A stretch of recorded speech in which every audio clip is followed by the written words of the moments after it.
All right, this video is going to discuss how you can create your own custom cam.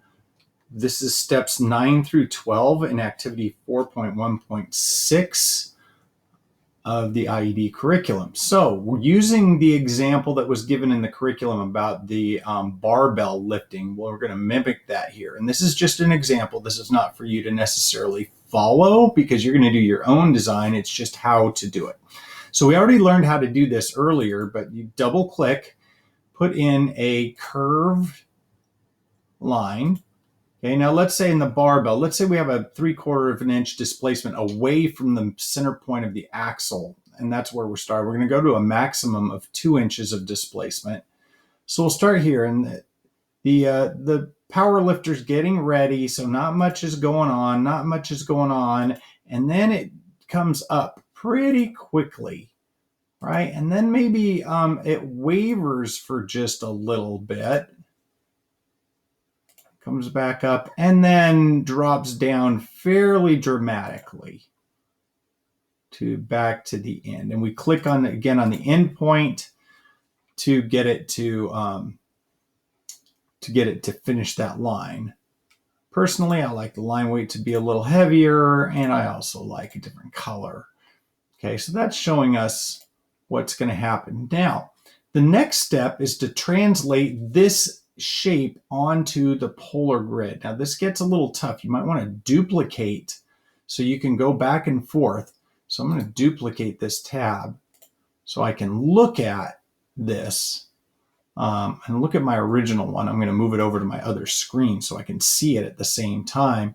And now I'm going to double click on this, and we're going to take what we see. I'm looking at the other screen for that graph we just made. So we're starting at 0, and we're at 3/4 of an inch. So this time our distance is going outward, okay, and our rotation is going around. So instead of a straight line, we're going in a polar direction.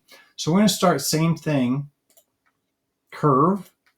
I'm starting at 3/4 of an inch. At 45 degrees, we are still at 3/4 of an inch. At 90 degrees, we are still at 3/4 of an inch. And then at 135, it starts going up just a little bit.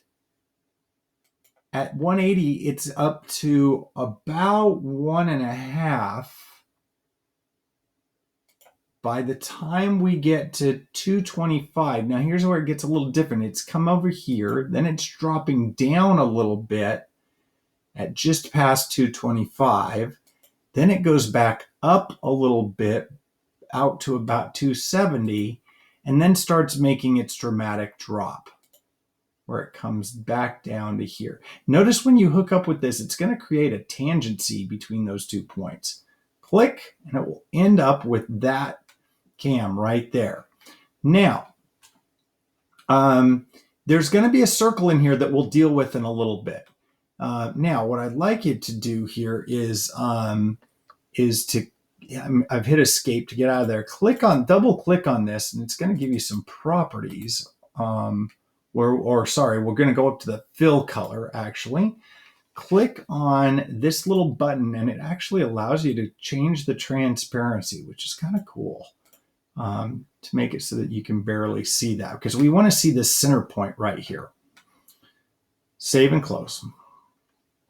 All right, so now we're looking at what our custom cam is going to look like without the center point, but we'll deal with that when we go to make it in Fusion. So what we need to do is we need to save a picture of this because we're going to import that into Fusion. So here is how to do that. You'll notice that if you click on this, I have made this graphic to be as square as possible. So you need to take an image of that with a snipping tool or whatever you have. I like to use the snipping tool. And after you've highlighted this picture, stay inside of that square equidistant from each side to make sure that you're approximating a square here. Okay, that saves this graphic. Now you're going to have to save this graphic. I'm going to just save it on my desktop as custom cam. And you need to know where that is because we're going to upload it into Fusion later. So we need to save that as a as an image file. So I've got that saved on my desktop now, so I can go into Fusion and use it. So here we go. We're in Fusion now. Whatever folder you're working in, I'm going to make myself a new design. Okay, create a new component, as always.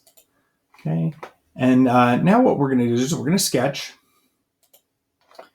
It doesn't really matter which plane. And now what we're going to do is we're going to insert an image, a canvas is what they call it here. So we're going to insert from my computer, and I'm going to go find that thing. Here's the last thing I was looking at. I need to go to my desktop. Oh, I think it was right there. Actually, that was from the last time. There's my custom cam. Open.